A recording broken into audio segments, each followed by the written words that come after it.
자, 앞서 말씀드린 대로 이제 실제 기업의 사례를 한번 들어가 보도록 할 겁니다. 제가 정말 아쉬웠었어요. 예전에 회계사 시험을 준비하고 나서는 어떻게든 막 꾸역꾸역 그 어려운 회계를 헤쳐나왔는데 나중에 실무를 들어가서 보니까 재무제표가 이런 거였구나. 한번 봤으면 차라리 좋았을 걸이라는 아쉬움이 굉장히 강했기 때문에 여러분들한테는 다소 조금 여러분들이 어렵게 느낄 수는 있겠지만 적어도 어디 가면 기업의 재무제표를 볼 수 있다. 그 다음에 그 안에서 어떤 내용들을 확인할 수 있다라고 하는 것들을 먼저 여러분들한테 보여드리려고 합니다. 자, 재무제표를 어디 가서 볼 수 있느냐라고 하면요. 자, 일단 여기 제가 검색 엔진에다가 전자공시다라고 하는 것을 일단 이렇게 쳤고요. 금융감독원 전자공시 시스템이다라고 하는 게 있어요. 이걸 일명 속히 뭐라고 얘기하냐면 dart.ffs.or.kr 이렇게 하다 보니까 다트 사이트다라고도 많이 얘기를 합니다. 그래서 보통 아는 사람들끼리는 전자공시 사이트 내지는 다트 사이트 이렇게 이야기를 하는데 이 안에 들어가 보면 대한민국의 어지간한 기업들의 모든 재무 정보가 다 들어 있습니다. 자, 다만 질문 들어갑니다.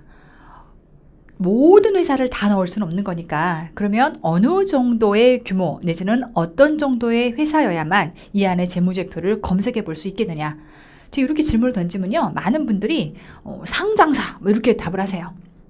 상장사에 대한 개념도 모르시는 분들도 있을 수 있어서 기본적인 상장사라고 하면 주식시장에서 주식이 거래되는 것을 의미하는 거고요. 그렇게 거래가 되게끔 상장이 되었다라고 표현을 하고요. 그때 상장되는 방식이 두 가지가 있습니다.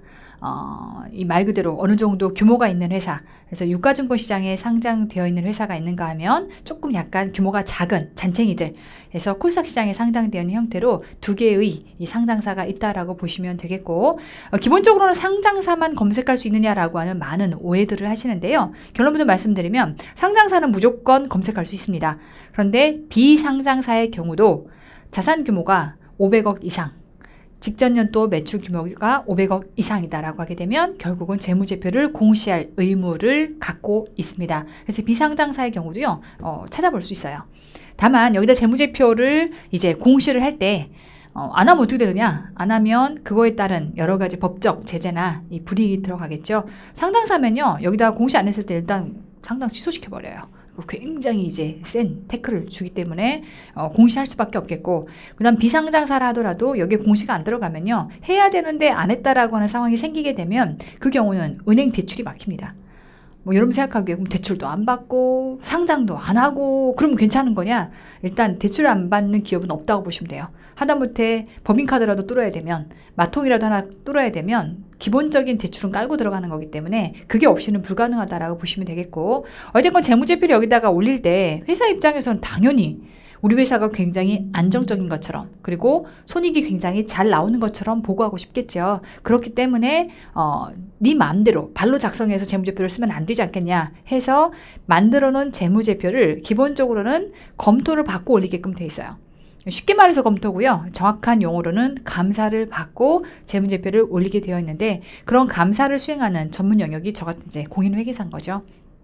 저 같은 공인회계사가 재무제표에 대해서 감사를 하고, 이 재무제표 믿어도 좋습니다.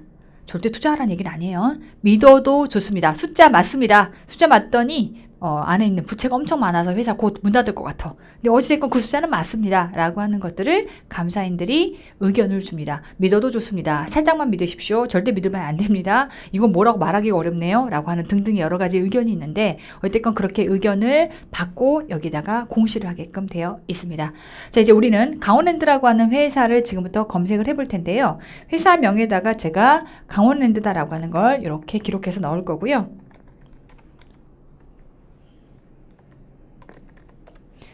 자, 그 다음에 강원랜드라고 하는 회사를 검색해보면 여러 가지 내용들이 뜹니다. 보시면 뭐 대표이사가 최근에 바뀌었거든요. 이것 때문에도 뭐 주식시장에서 출렁출렁 하더라고요.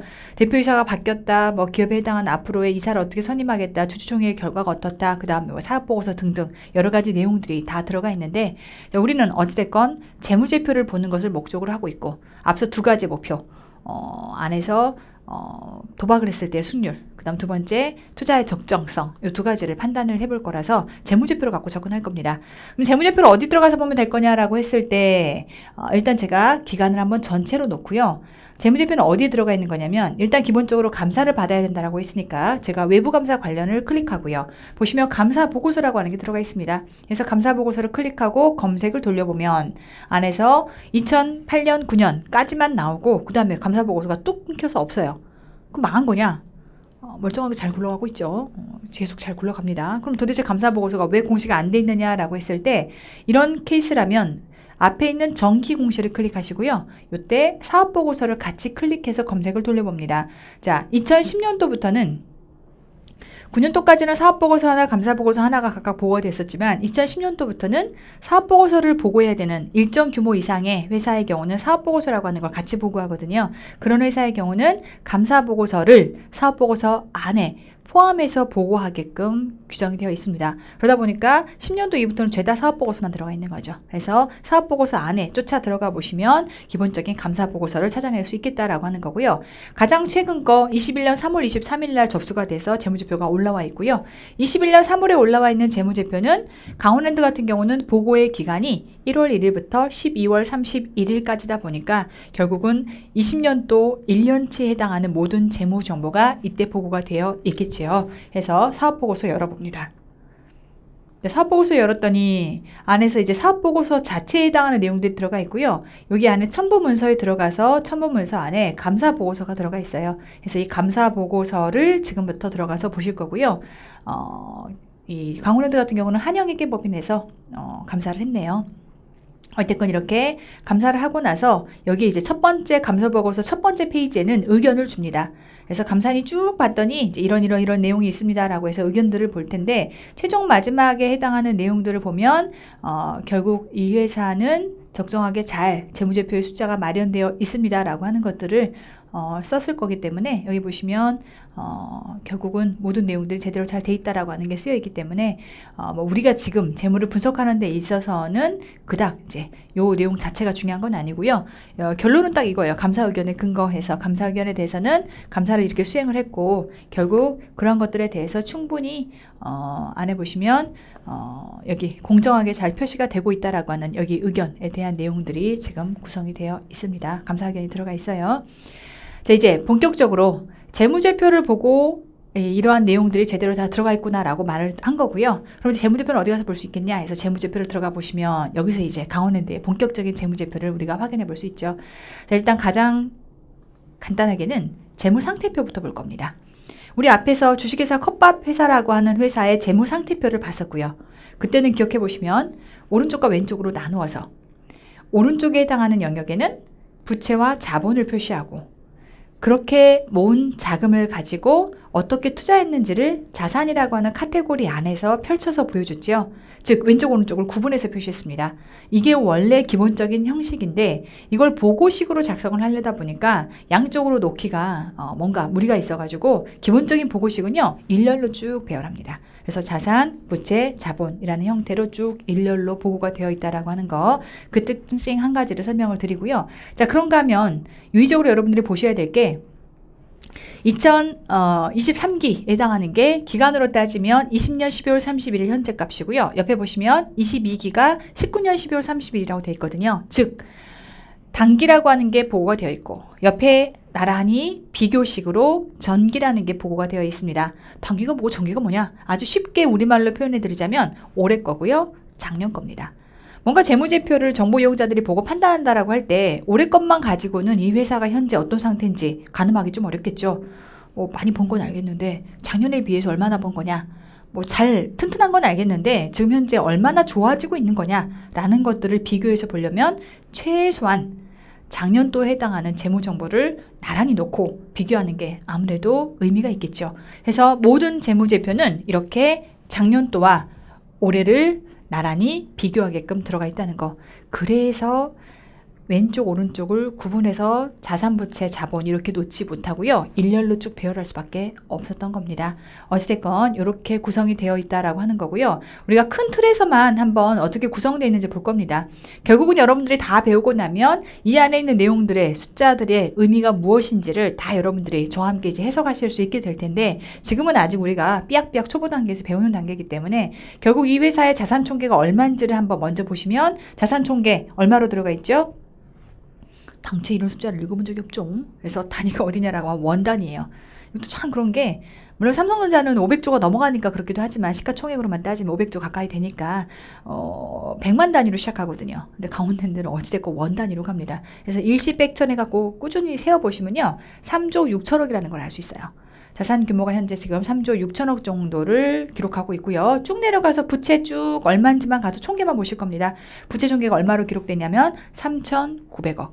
그러니까 자산 총계 3조 6천억에서 부채 총계가 3,900억이면 대략 한 10% 조금 남짓 부채를 가지고 있다는 걸 알 수 있겠고 느낌 팍 보셔도요. 부채가 많은 편이 아니에요.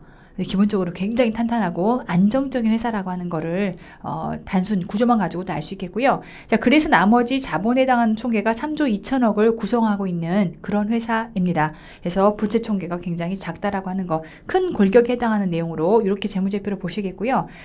재무제표 이렇게 생겼구나라고 하는 정도에다가 우리가 이따가 목표, 우리끼리의 목표 두 가지, 첫 번째는 안에서 승률, 두 번째는 투자 적정성, 그거를 판단할 때는 제가 해당 재무제표를 좀 다듬어서 왔어요.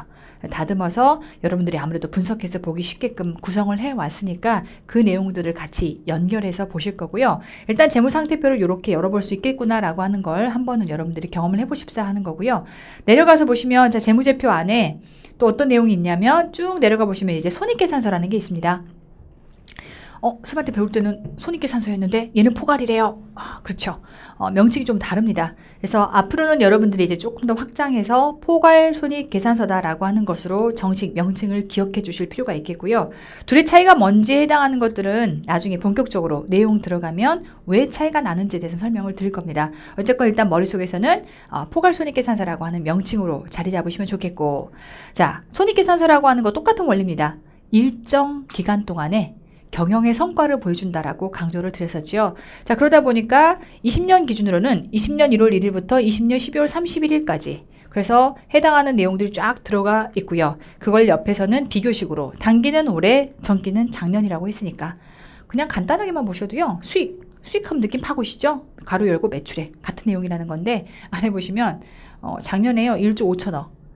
쉽게 말하면 2019년, 2020년 2020년도에 4,700억 30%로 깔아앉았거든요. 무슨 일이 있었던 거죠? 그렇죠. 코로나의 초유의 사태를 겪은 거죠. 그래서 강원랜드가 창립 이래로 한 21년 정도 창립한 지가 됐는데 한 번도 적자를 경험해 본 적이 없었던 회사인데 코로나 사태로 여기 19년도에 매출액이 4천억으로 30%밖에 매출이 발생하지 않다 보니까 70%가 준 거예요. 그러다 보니까 결국은 적자를 보고하는 형태가 되었습니다. 그래서 어찌됐건 매출액 안에 조금 이따 손익계산서 구조 보실 겁니다. 매출액, 매출 원가, 매출의 총이익, 그리고 안에 또 판매비용, 관리비라고 하는 비용, 로마자만 따라가서 보시면요. 그리고 나서 영업의 이익, 수익, 비용, 그리고 나서 쭉 내려가서 보시면 이제 큰 것만 보실게요. 법인세 내고요. 그리고 단계 순이익이라고 해서 이렇게 보고가 되는데 매년 3천억, 4천억 가까이의 이익을 내왔던 회사인데 초유의 사태로 코로나 이슈가 있다 보니까 2,780억이라고 하는 적자를 기록했다라고 하는 거. 어쨌건 손익계산서는 이렇게 구성이 됩니다.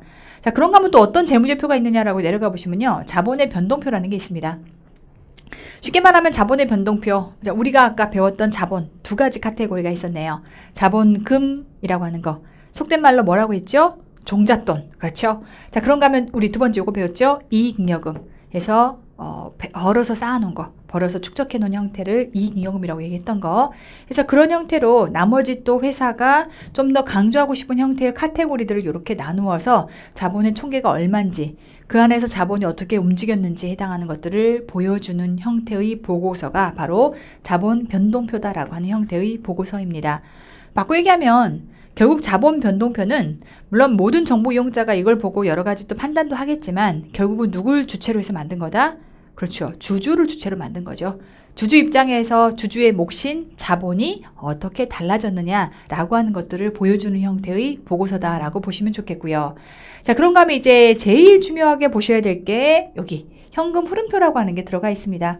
현금 흐름표는 뭐냐면 밑에 거 보지 마시고요. 말 그대로 현금이 어떻게 흘러가느냐라고 하는 것들을 보여주는 표입니다. 이 시점에서 중요한 거 하나를 짚고 가야 합니다. 질문 던져볼게요. 만약에 우리 메가스터디가 주가에 항상 지금 한참 이 상승세로 달리고 있어요.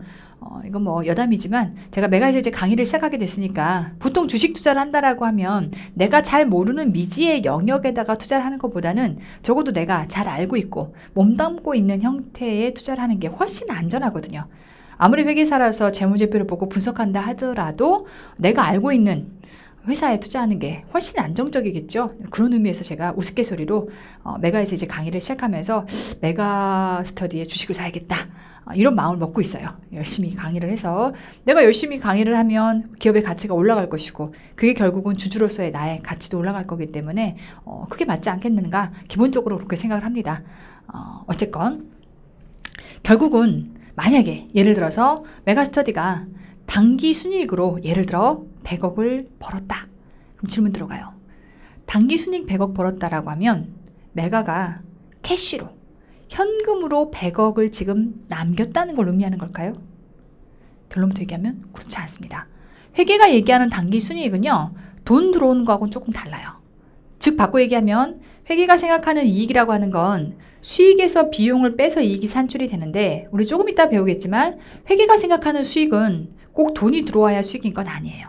바꿔 얘기해서 회계가 생각하는 비용은 꼭 지금 당장 돈이 나가야 비용인 건 아니에요. 그러다 보니까 수익에서 비용을 뺀 이익이라고 하는 이 결과물이 꼭 돈으로 남아있다라고 생각하시면 안 된다는 거. 그래서 회계가 생각하는 수익과 비용에 대한 개념이 조금 다르다 보니까 결국은 캐시가 얼마가 남았느냐라고 하는 건 좀 다른 얘기가 되거든요. 그런데 잘 생각해보면 뭐 됐고 이 기업이 앞으로 계속 유지를 해서 갈 거냐 망할 거냐라고 하는 갈림길은 결국 어디서 결정돼요? 돈에서 결정되죠. 돈이 얼마가 있느냐 이게 중요합니다.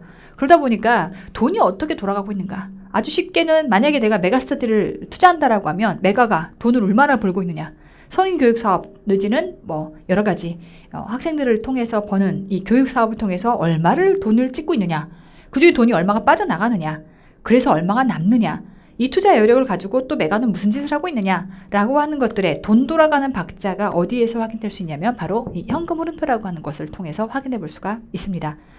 또한 현금 흐름표가요. 나중에 회계 공부해 보시면 제일 발목을 잡고 여러분들이 볼멘 소리를 하며 어렵다라고 생각하는 부분이 바로 이 현금 흐름표이기 때문에 바꿔 생각해 보면 분식 회계라고 하는 걸 해서 뭔가 지 맘대로 재무제표를 만들어내기 제일 어려운 게 뭐냐면 현금 흐름표예요.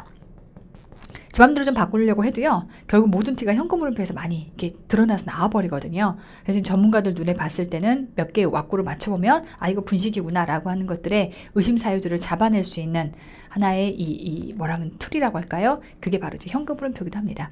어쨌건 현금 흐름표는 뭐 하자는 것이냐면 회계상에서 생각하는 수익과 비용 됐고 돈이 얼마가 어떻게 움직이느냐라고 하는 것들을 일목요연하게 보여주는 것을 현금 흐름표다라고 얘기를 하고요. 이제 이 현금 흐름표라고 하는 건 기본적으로 회계가 얘기하는 모든 원리들을 정확하게 다 이해를 하고 있어야 이 재무제표를 만들 수 있고 해석할 수 있기 때문에 가장 여러분들이 어렵게 느끼는 표이기도 합니다. 그래서 이 해당하는 내용들은 조금 이따가 현금 흐름표 다시 한번 보여드릴 거고요.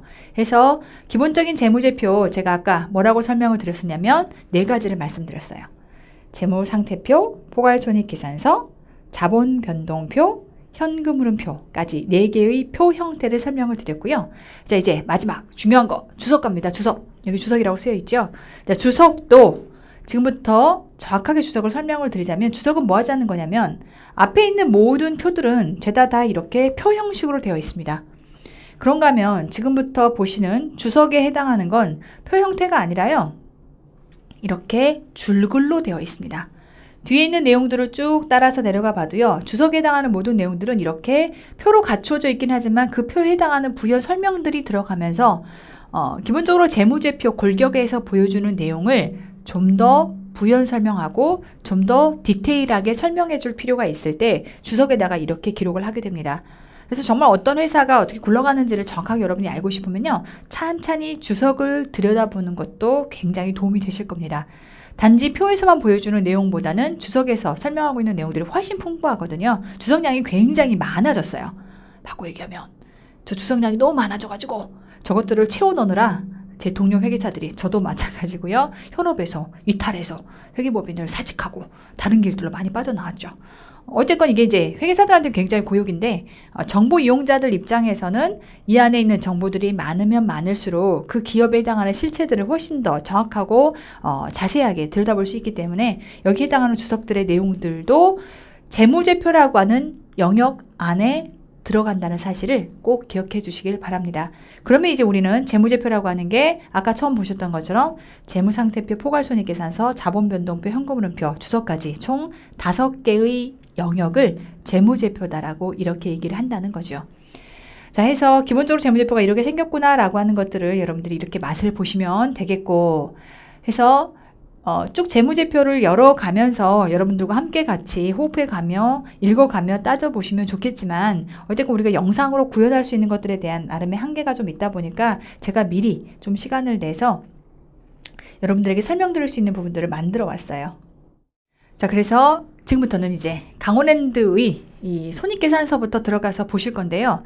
적어도 강원랜드 손익계산서를 제대로 읽으려면 얘가 어떻게 구성되어 있는지에 대한 기본적인 골격은 좀 이해를 하고 계셔야 합니다. 그래서 지금부터는 이제 조금씩의 전문 용어의 명칭들이 나오기 시작할 텐데요. 딱 그 정도, 아주 많이 외워야 하는 것도 아니고 더 디테일하게 알아야 되는 것도 아니고 기본 흐름 정도만 여러분들이 익혀가시면 좋을 것 같아요. 자, 일단 갑니다.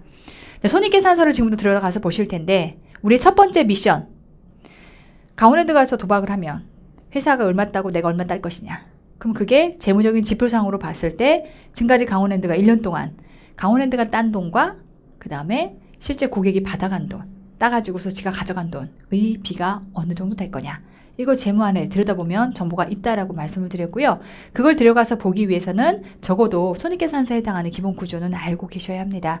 자, 해서 기본적인 손익계산서는 어떻게 구성이 되냐면 수익에서 비용을 차감해서 이익이 산출되는 구조로 들어가 있죠. 자, 이제 좀 더 디테일하게 기업의 수익이라고 하면 매출액부터 출발합니다. 기업의 수익은 가장 정통적인 명칭으로는 매출액이라고 얘기를 하고요. 자, 여기서 이 매출액을 만들어내기 위한 비용으로 매출 원가라고 하는 비용이 들어갑니다. 자, 그러면 이제 중간합계가 생기고요. 매출 총익이라고 하는 중간합계가 생깁니다. 다만 이때 비용이 한 번 더 들어가요. 판매비와 관리비라고 하는 비용이 한 번 더 들어가고, 이때 다시 한번 중간합계로 영업이익이라고 하는 것들이 요런 걸 산정이 되는데, 이렇게 생각하는 거죠. 만약에 내가 빵을 만드는 회사였다. 그러면 뭔가 비용이 들어갈 때 빵을 만들기 위해서 제조 공정 과정, 말 그대로 빵을 다이렉트로 생산하는 데에서 들어가는 그러한 비용이 있을 것이고, 그런가 하면 반대로 이걸 팔기 위한 판매 관리 활동을 하면서 들어가는 비용들이 있을 거예요. 그래서 그 두 개를 나누어서 빵을 만드는 공장에서 들어가는 모든 비용을 매출의 원가라고 얘기하고요. 그 다음에 빵을 팔기 위한 판매 관리 활동에서 발생하는 모든 비용을 판매비와 관리비라고 해서 비용의 성격을 두 가지로 나눕니다. 될까요? 그래서 뭔가 회사가 주된 영업활동을 한다라고 할 때 그 주된 영업활동에 해당하는 이 비용의 기능에 따라서, 다시요, 뭐라고요? 기능에 따라서 비용을 두 가지로 쪼개는 거죠. 공장에서의 기능과, 쉽게 말하면 그 다음 본사나 판매 관리를 하는 형태에서의 기능 두 가지로 나누어 결국은 만들어 갖고 파는 게 전부인 거잖아요. 그래서 파느라 비용 들어간 것과 만드느라 비용 들어가는 것으로 두 개의 기능을 쪼개서 비용을 이렇게 구분한다라고 하는 거. 자, 그런가 하면 어찌됐건 매출총이익이나 영업이익은 중간합계일 뿐이에요. 그 자체가 어떤 이 인식 요건으로서 갖춰 있는 성격이 있는 게 아니라 그냥 여기서 빼니까 얘가 나오는 건데, 얘를 뭐라고 명명하기 어려우니까 매출총이익. 매출총이익의 판매비와 관리를 빼니까 뭐라고 명명하기 어려우니까 영업이익이라고 하는 중간 합계로서의 기능을 한다라고 하는 거, 이 정도 기억해 주시고요. 자, 기업이 이렇게 영업활동을 해가지고서 이익을 뽑기도 하지만 영업과는 전혀 무관한 다른 활동을 통해서도 수익과 비용이 발생할 수 있어요. 예를 들어 회사가 돈을 왕창 벌었어요.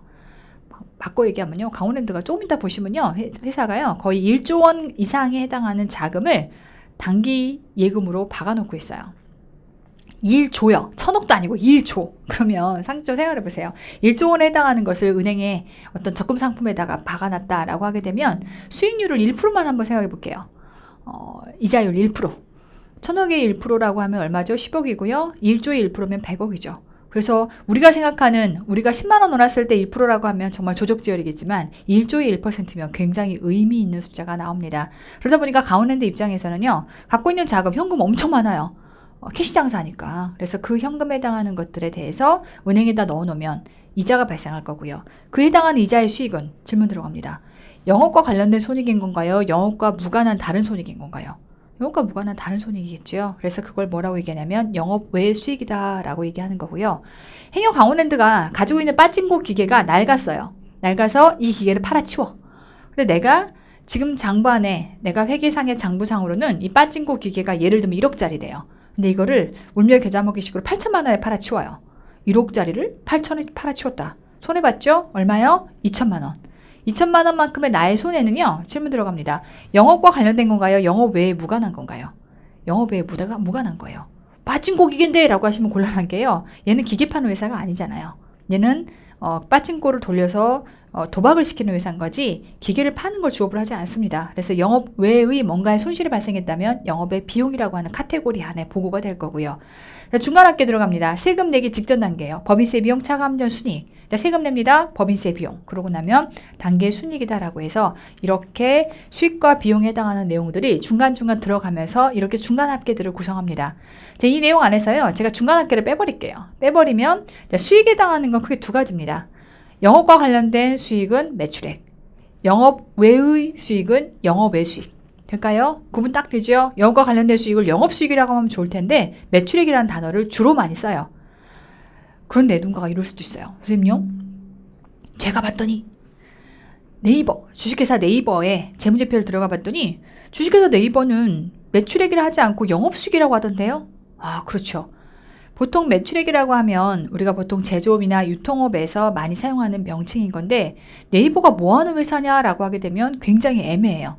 기본적으로 네이버는 광고 수입을 가지고 움직이는 회사거든요. 그러다 보니까 얘가 뭘 매출액이 얼마고 매출 원가가 얼마다라고 하는 걸 구분하는 것 자체가 굉장히 좀 애매하죠. 그래서 그런 경우는 회사가 매출액이다, 매출 원가다라고 하는 개념보다는 영업수익과 영업비용이 얼마다라는 형태의 구조로 손익계산서를 작성하기도 합니다. 그럼 어떤 회사는 이래도 되고 어떤 회사는 이래도 되고 네, 맞습니다. 기본적으로 회계는요. 그런 순서와 형식에 대해서 굉장히 관대합니다. 순서와 형식을 규정하지 아니한다라는 기본 형태를 갖고 있다 보니까 이게 보는 사람 입장에서는 또 배우는 사람 입장에서는 굉장히 고역이에요. 차라리 FM대로 딱 한 가지만 있다라고 하면 배울 때도 쉽고 읽고 해석할 때도 쉬울 텐데 이게 이래도 되고 저래도 되고 약간 네 맘대로 해. 내가 그 정도는 관용적으로 봐줄 수 있어. 라고 하는 순간 이게 도대체 같은 얘기야? 틀린 얘기야? 도대체 이게 뭐라는 거야? 영업수익과 매출액은 또 왜 다른 거야? 이렇게 헷갈릴 수 있다 보니까 그래서 아마 회계를 조금 진입장벽도 높고 넘사벽이라고 하지 않나 라는 생각이 듭니다. 그런 것들은 결과적으로 보면 강사 몫이죠. 전 그렇게 생각합니다. 제가 이제 그게 같다라고 하는 거, 그 다음 왜 얘가 관용적으로 조금 넓게 쓰이고 있는지에 대한 것들을 잘 잡아드리면 다듬어만 드리면 여러분들 그닥 어렵지 않게 헤매지 않고 쭉 대로를 걸어갈 수 있을 거다라고 확신을 갖고 있고요. 자, 어쨌건 기본적으로 이 해당 우리 가온핸드 안에서는 매출액이라고 하는 게 있고 그 다음 영업 외의 수익에 해당하는 것이 따로 수익으로 존재한다는 것. 수익은 두 가지입니다. 비용은요. 네 가지가 구성되어 있는데요. 일단 매출액과 직접적으로 연동되는 매출 원가. 그런가 하면 판매 관리 활동에서 발생하는 비용, 판매비와 관리비. 그런가 하면 영업 외의 비용. 그리고 법인세 세금 뜯기죠. 법인세 비용에서 크게 비용은 네 가지로 구성이 되어 있다라고 하는 거. 영업과 관련된 비용을 기능에 따라서 두 가지로 구분을 하고요. 그 다음에 그 외에 영업 외의 비용으로 영업의 비용과 법인세 비용이 있다라고 하는 형태로 이렇게 좀 기억을 해 두시면 좋을 것 같습니다. 자, 이러한 구조를 가지고 자, 지금부터 가온핸드 갑니다. 자, 보시면 로마자로 쭉 해서 나열이 되어 있고요. 이 중에 단위는 제가 좀 다듬어 왔습니다. 아까 맨 처음에 보셨던 원시 재무제표는 원 단위로 시작했는데 그렇게 읽다 보면 날새죠. 100만 단위부터 끊어가지고 왔습니다. 그래서 보시면 자, 매출액에 해당하는 거 1조 5천억. 선생님요, 19년도인데요. 네. 자, 기본적으로 우리가 카지노에 가서 도박을 하면 어느 정도의 승률로 딸 거냐라고 하는 부분에 있어서 20년도는 코로나라고 하는 초유의 사태 때문에 정상적인 상황이 아니에요. 그래서 그냥 일반적으로 루틴하게 쉽게 말하면 이 고수들도 등장하시고 하수도 등장하는 이 잡스럽게 등장했던 매스 카지노의 상태에서의 기본 승률, 어차피 우리가 까놓고 얘기해서 솔직하게 얘기해서 우리가 고수는 아니잖아요. 도박을 그렇게 잘하신다라고 하면 우리가 사실 지금 강의를 들을 이유가 없겠고 가서 열심히 던져보셔야겠죠. 우리가 일단 하수다. 그런 측면에서 바라보시면 가장 일반적인 매스 카지노에서의 형태에서의 승률을 확인해 보시는 게 맞겠다 싶어서 제가 19년도에 해당하는 손익을 한번 가지고 와봤고요. 일단 조금 이따 비교해서 20년도 거랑 또 비교해 볼 거거든요. 그때는 좀 재밌는 또 요소가 또 생겨납니다. 그래서 일단은 19년 손익을 가지고 한번 비교를 해보시면 자, 매출액 갑니다. 작년도에 이제 18년 기준으로 1조 4천, 그 다음 19년 기준으로 1조 5천억 정도의 수익을 발생시켰고요. 원가가 7,300억, 그래서 매출의 총이익은 7,800억 정도가 발생됩니다. 이때 판매 관리 활동으로 2천억. 솔직히 얘기해서 강원랜드에서 판매 관리 활동을 할 이유가 뭐가 있겠어요? 도박하러 오세요 라고 광고를 할까요? 그것도 이제 살살 해야죠. 전 국민을 도박의 도가니탕에다 넣을 수는 없는 거니까 살살 하겠죠. 그래서 많은 광고비를 집행할 수도 없습니다. 등등. 영업이익이 5천억 정도. 기타의 수익과 기타의 비용에 해당하는 것들을 여러분들이 요거는 이렇게 생각하시면 좋을 것 같아요. 영업의 수익과 영업의 비용과 같은 걸 거다. 그렇고 금융의 수익과 금융의 원가라고 하는 거는요. 금융원만 내는 거야? 라고 생각하시지 말고요. 금융의 수익, 바꿔 얘기하면 이자의 수익입니다. 금융의 원가, 바꿔 얘기하면 이자의 비용입니다. 그래서 확연하게 이자의 수익이 많다라고 하는 거. 아까 제가 말씀드린 것처럼 거의 1조 원 가까이 해당하는 금액을 통장에다가 단기로 꽂아놓고 있기 때문에 100만 원 단위로 따져보시면 830억이거든요. 이자로만 830억이에요. 훌륭합니다.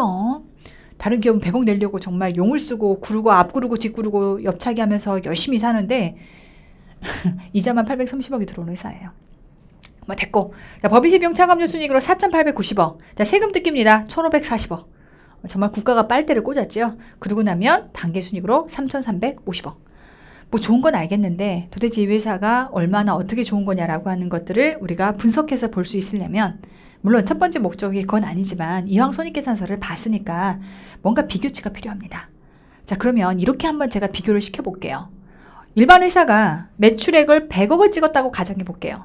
그랬을 때 매출의 원가가 얼마가 기본적으로 발생하고 이익이 얼마나 찍혀 나올까요? 대한민국 모든 산업 평균. 평균 가지고 한번 비교해 보시면 훨씬 우리가 비교하기가 쉽겠죠? 자, 이렇게 갑니다. 대한민국의 전 산업의 평균 값으로만 가지고 비교해 보시면요. 매출액이 100억이었을 때 원가가 80억 정도 듭니다. 그리고 거기에 따라 매출의 총이익은 20억 정도가 발생이 됩니다. 비율로 따지면 20% 정도라고 볼 수 있겠고요. 판매비와 관리비로 한 10억 가까이 뜯기고요. 영업이익으로 100억이었을 때 5억 정도가 떨어져 나옵니다. 그리고 나서 나머지 쭉 더할 거 뺄 거 빼고 최종적인 당기순이익으로 얼마 나오느냐라고 해서 분석을 해봤더니 이건 제가 만든 거 아니고요. 한국은행에서 매년 통계 자료로 내뿜는 내용들에 들어가 있습니다. 100억이었을 때 당기순이익으로는 대략 한 3억 정도가 나옵니다. 비율로는 3%. 자, 이제 그러한 비교치를 가지고 우리가 한번 강원랜드를 비교해 보시면요. 자, 매출액 대비 매출의 총이익이요. 한 51%. 일반 회사가 한 20%일 때 강원랜드 51% 나와요. 이것만 갖고도 어마무시한데 또 내려가서 영업이익일 때요. 일반 회사 5%, 강원랜드 33%, 6배 가까운 수익률을 내고 있는 거죠. 자, 그런가 하면 일반 회사가 매출액 대비 단기 순이익으로 3% 찍어낼 때 강원랜드 22% 해서 7배 가까운 수익률을 찍어내고 있다는 걸 알 수 있습니다. 근데 중요한 건요. 이게 다가 아니에요. 잘 생각해보면요.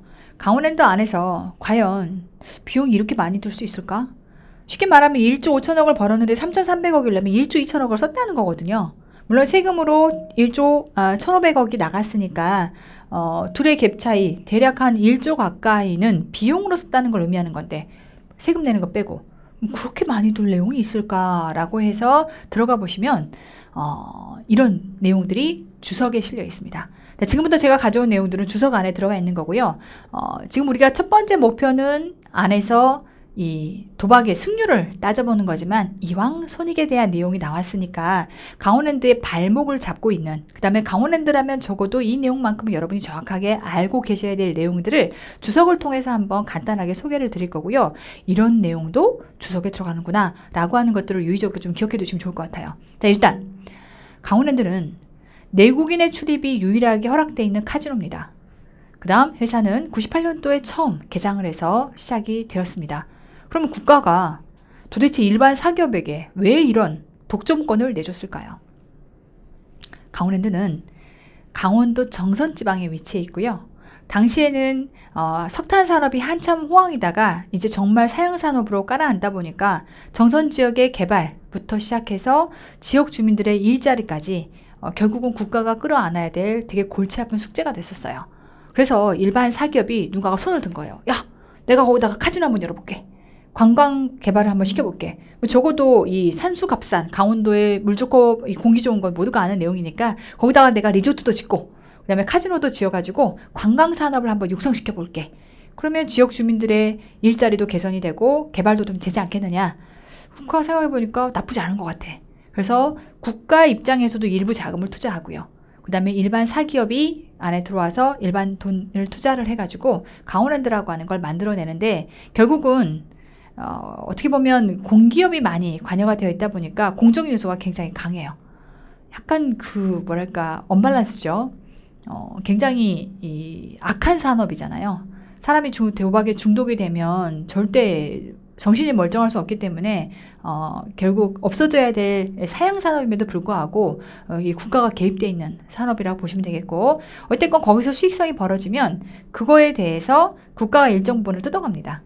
관광지는 개발 내지는 안에서 여러 가지 산업 개발 등등의 자금을 사용해야 되기 때문에 강원랜드가 벌면 버는 것만큼을 국가가 뜯어가게끔 돼 있어요. 그런 약정으로 10년간만 98년도에 처음 시작했을 때 한시적으로 카지노 허가권을 내줬던 거예요. 그런데 국가도 혹은 그 강원랜드를 처음 시작했던 개발자들도 그렇게 황금알을 낳는 거인 줄을 몰랐던 거죠. 조금 이따 가서 분석해서 들어가 보시면요. 아주 쉽게 결론부터 말씀을 드리면 회사가 매년 4천억씩 이익을 냅니다. 국가한테 다 뜯기고도 4천억이에요. 이거 국가한테 안 뜯기고 제가 역산해서 계산을 해봤더니 한 9천억 가까이 이익을 내요. 어마무시합니다. 그래서 그렇게 많은 이익을 산출해서 내다 보니까 결국 강원랜드 입장에서 야 우리 10년 더 할게. 대신 더 드릴게. 더 줄게. 국가한테 더 많이 뜯길 수 있어. 라고 해서 10년 연장. 그리고 또다시 10년 연장해서 최근에 또다시 20년도 3월인가 다시 한번 10년 연장하는 형태의 조건이 지금 확실히 결정이 됐다라고 하더라고요. 근데 어찌됐건 결국 강원랜드는 국가한테 뜯길 수밖에 없고요. 그러한 내용들이 결국 국가와 약정되어 있는 내용들이 어떤 식으로 국가한테 헌납이 돼야 되는지가 우발 채무 내지는 약정 사안이라고 해서 주석 안에 들어가 있습니다. 주석은 꼭 재무제표에 표시되어 있는 숫자뿐만 아니라도 정보 이용자가 이걸 알고 의사결정을 하면 훨씬 유리하겠구나 라는 생각이 드는 내용들을 주석에 기록하게끔 되어 있거든요. 그래서 주석에서 제가 긁어온 내용인데 카지노 허가권에 대한 설명이 들어가 있어요. 8번부터 보실까요? 폐광지역 개발법 특례에 따라서 카지노 등 납부 대상 사업에 법인세 비용 차감료 순이익의 얼마를 25%의 금액을 폐광지역 개발금으로 납부를 해야 합니다. 벌었다 하면 정산에서 25%는 줘야 돼요. 누구한테? 국가한테. 개발금으로. 자, 그런가 하면 관광지는 개발금. 30조에 따라서 법령에 따라서 카지노 매출액의 10%를 관광지는 개발금으로 납부해야 합니다. 그 다가 아니에요. 개별 소비세. 매출액의 4% 범위 안에서 개별 소비세를 내야 되고요. 다가 아닙니다. 도박, 중독 예방, 치유 부담금이라고 해서 매출액의 0.35% 범위 내에서 일정률에 해당하는 금액을 도박, 중독, 예방, 치유 부담금으로 납부하게끔 돼 있어요. 도합 합쳐 제가 계산해 봤더니 이걸 일명 시세에서는 뭐라고 얘기하냐면 죄악세다라고 얘기를 해요. 너의 존재 자체가 죄악이야. 너는 무조건 국가한테 세금을 내야 해. 네가 이만큼 버는 것 자체가 죄악이야. 굉장히 좀 이렇게 언밸런스한 내용이죠. 그래서 매출액 기준으로 39% 대략 40%를 죄악세로 뜯어갑니다. 이렇게 뜯어갔으니까 법인세는 안 뜯느냐? 그렇지 않죠. 아까 법인세 보셨죠? 1,500억 뜯어가는 거. 결국 법인세 비용 차감료 순이익의 꼬박꼬박 22%까지를 법인세라고 다 뜯어갑니다. 그러다 보니까 결국 국가한테 뜯기는 게 40% 22%니까 60%는 사실 국가한테 뜯기는 거라고 보시면 좋겠고요. 아까 우리가 매출액 기준으로 해서 당기 순이익이 얼마가 떨어져 나왔냐면 매출액 기준으로 당기 순이익이 한 22% 정도 떨어져 나왔었거든요. 그 중에서 그럼 80% 중에 실질적으로 국가한테 뜯기는 게 얼마다? 60%가 뜯기는 거라 실제 강원랜드의 순비용은 순수하게 사업을 위해 굴러가는 비용 어느 정도라는 거 알 수 있어요? 매출액이 한 20% 정도밖에 안 돼요. 그러니까 제대로 수익성을 다뤘다라고 하면 80% 이상이 남는 구조다라고 하는 걸 우리가 이렇게 확인해 볼 수가 있겠네요. 그래서 뭔가 강원랜드를 투자하면 한다 하더라도 이런 내용들이 주석 안에 실려져 있기 때문에 이런 내용들을 한번 읽어보고 이런 게 발목을 잡을 수 있겠구나 라고 하는 것들도 한번 예의주시해 볼 필요가 있겠죠. 자, 어쨌건 손익에 해당하는 내용을 보다 보니까 제가 간단하게 그 내용을 봤던 거고요. 자, 이제 우리 첫 번째 목적으로 들어갑니다. 회사가 안에서 강원랜드가 도박을 꾼들과 함께 한다면 회사가 얼마 따고 도박꾼들이 얼마를 딸 것인가. 자, 강원랜드 안에 수익을 봤더니요. 쭉 내용이 1조 5천억, 19년도 전체에 1조 5천억에 해당하는 매출액을 찍어냈는데 그것들이 두 개의 수익 모델로 두 개로 나뉩니다. 물건을 팔아서 들어오는 수익과 그 다음 용역, 몸으로 땜빵하는 거죠. 뭔가 몸으로 서비스를 제공해서 내는 수익 두 가지로 포션이 나누어지고요. 첫 번째 물건 팔아서 내는 수익을 고급지게 뭐라고 얘기하냐면 재화라고 얘기를 하고요. 재화의 판매로 인한 수익이라고 들어가 있는데 뭘 얘네가 재화를 팔 거가 있을까라고 할 수 있지만 워터월드 가보신 분들은 알아요. 튜브도 팔아야 되고요. 수영복도 팔아야 되고요. 등등등 이런 거 팔면서 수익 정말 잔챙이긴 하지만 어쨌건 벌어들이고요. 호텔 안에서도 어찌됐건 재화의 판매, 식음료를 판다든가 이런 게 있을 수 있으니까 그런 형태로 수익은 거의 작긴 합니다. 전체 1조 5천억이라고 하는 매출 규모를 가지고 따져보시면 169억이니까 거의 10% 남짓이죠. 굉장히 작은 포션이긴 하지만 판매가 있고요. 자, 용역 갑니다. 용역 안에서 대부분의 매출액이 어디서 발생한다는 걸 알 수 있겠다? 카지노. 그래서 1조 5천억 중에 1조 3천억이 카지노의 매출로 구성이 되어 있고요. 비율로 따져 나누어 보시면 거의 89%에 육박하는 90% 가까이가 바로 이 전체 매출액이 카지노에 집중되어 있다는 걸 알 수 있습니다. 그래서 강원랜드 하면 카지노인 거예요. 결과적으로 보면 여러 가지 잡스러운 사업이 딸려져 있기는 하지만 자, 어쨌건 1조 3천억에 해당하는 카지노 매출액이 지금 벌어지는데 결국 카지노 매출액이 뭘 거냐라고 해서 따져보시면요. 자, 딜러와 그 다음에 도박꾼이 같이 도박을 해요. 그럼 이때 딜러가 딸 수 있고 고객이 딸 수도 있겠죠. 그럼 딜러가 딴 부분이 뭐가 돼요? 강원랜드 매출액이 되겠죠. 카지노로 인한 매출액이 될 겁니다. 그런가 하면 도박꾼이 딴 건 뭐가 돼야 될까요? 뭘로 표현해야 될까요? 도박꾼이 딴 거. 이럴 수 있어요. 10만 원을 내고 도박을 했는데 고객이 다 잃었어요. 그러면 그게 회사 입장에서의 매출액이 10만 원. 자, 근데 10만 원을 내고 도박을 했는데 만약에 고객이 이 중에서 3만 원을 땄어요. 10만 원에 해당하는 걸 냈는데 3만 원을 땄다라고 하면 회사가 7만 원 따고 예를 들어 고객이 3만 원을 땄다. 이런 구조였다라고 하게 되면 그러면 매출액을 10만 원, 3만 원 차감한 7만 원만 인식할 거냐 아니면 10은 10대로, 3은 3대로 인식할 거냐. 결론은 10은 10대로, 3은 3대로 인식을 합니다. 그러다 보니까 딜러가 딴 부분에 대해서는 매출액, 그 다음 고객이 딴 부분에 대해서는 뭐라고 얘기한다? 매출의 원가라는 영역으로 들어가 있을 거예요. 자, 그럼 우리는 강원랜드 와서 도박을 했는데 꾼들이 잃고 간 금액이 회사가 딴 금액이 될 거고요. 그게 얼마였다? 1조 3천억. 될까요? 아까 재무제표에서 확인했으니까. 자, 그런가 하면 이제 고객이 딴 금액이 얼마일 거냐라고 하는 거를 재무 안에서 들어가서 보실 거면요. 주석 들어가서 보시면 돼요. 자, 우리가 매출 원가라고 하는 게 있고 판매비와 관리비라고 하는 게 있었죠. 영업과 관련된 손익으로 그 두 개가 딱딱 포션이 나누어서 기능별로 각각 비용을 구분을 해놨지만 손익계산서 안에서는 당최 매출원가 안에는 뭐가 들어가 있고 그 다음 판매비와 관리비 안에는 뭐가 들어갔는지를 알 수가 없어요. 그래서 이러한 디테일한 내용들은 어디 가서 확인할 수 있냐면 주석 가면 나옵니다. 그래서 제가 주석 29번에 비용의 성격별 분류라고 해서 비용들이 분석되어 있는 내용들을 들어가서 확인을 해봤습니다. 보시면 여기 재고자산의 변동이라고 하는 건 가지고 있는 상품 팔았을 때 발생할 수 있는 변동들 혹은 제품 팔았을 때 발생할 수 있는 변동들인 거고요. 대부분이 원재료인 걸 봐서는 식음료를 팔았을 때 그때 발생할 수 있는 이 부분을 비용을 얘기하는 거고요. 넘어가서 일반 관리비, 판매비와 관리비를 얘기하고 여기는 매출 원가를 얘기합니다. 그러면 카지노를 통해서 고객한테 고객이 땄을 때 주는 금액은 관리비예요, 매출원가예요? 매출원가라고. 그래서 매출원가를 쭉 포션을 봤더니 일단 급여 아닐 거고요. 고객한테 급여를 줄 건 아닐 거고 퇴직급여 아닐 것이고 복리후생비, 고객의 복리를 위해서 주는 건 아닐 것이고 감가상각비, 아직 개념을 배우진 않았지만 가치의 감소분을 상각하는 거기 때문에 이것도 고객한테 주는 비용은 아니에요. 넘어가서 지급의 수수료겠냐? 뭔가 수수료 쪽으로 주는 건 아니죠. 고정 비율 몇 % 이건 아닐 거고요. 광고 선전비 당연히 아니고요. 세금과 공과 세금 뜯기는 거 아닐 거고요. 소모품비, 수소 강열비 아닐 거라서 결국은 많이 생각해줘도 고객이 맥시멈으로 가져간다 해도 얼마일 것이다? 갑자기 숫자 확 튀고 들어가는 2,600억 여기 들어가 있어요. 그래서 우리는 물론 여기 기타에 들어가 있는 2,600억 전체가 고객이 받아가는 돈일 거다라고 하는 건 정확하게 팩트를 짚어볼 수는 없어요. 그런데 맥시멈 정말 이 회사를 좋게 봐서 본다 하더라도 고객이 받아가는 건 얼마일 것이다? 2,600억일 것이다. 해서 해당 사항을 한번 정리를 해보면 카지노 매출액이 1조 3천억입니다. 이 중에서 고객의 매출로 잡혀 있다라고 추정해 볼 수 있는 부분이 2,600억. 비율로 따져보면 13대 2 정도 되고요. 내가 10만 원을 투자했을 때 내가 돈을 가져갈 수 있는 부분에 해당하는 포션은 비율로 따져봤을 때 얼마다? 13% 정도. 13,000원 정도를 내가 가져가고 나머지는 회사가 가져가는 구조로 이루어져 있다. 재무적인 숫자상으로만은.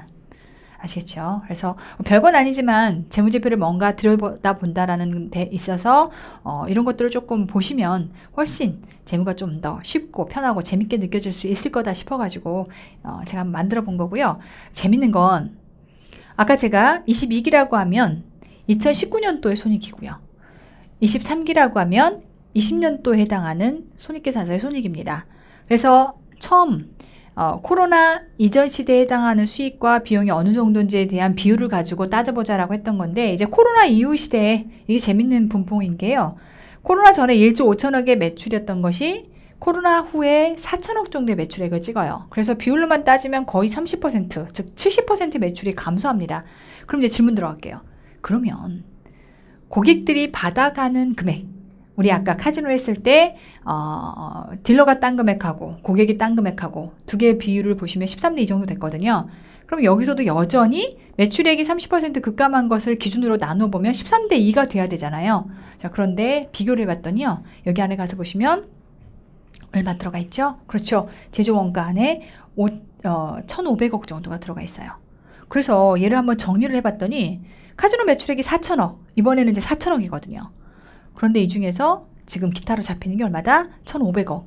그래서 승률로 따지면 8대 3. 아까 13대 2여서 지금 8대 3으로 확 달라집니다.